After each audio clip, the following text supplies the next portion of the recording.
how to turn on activity statue on your Instagram account. Hello guys, today I will show you how to do this, or on your TikTok account, sorry. Today I will show you how to do this. Just watch this video until the end and make sure that you like and subscribe in our channel. So let's start. The first step is going to TikTok, then open it. After this, automatically it will open at home.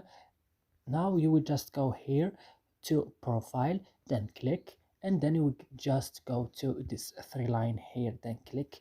After this, go to settings and privacy, then you will go to privacy here, click, and then you will find the second option, activity statue. You will just turn on this option by clicking here on this place like this, and that's it. You are turning on this option, and that's it. I hope this video is helpful and useful. Don't forget to like and subscribe in our channel, and see you next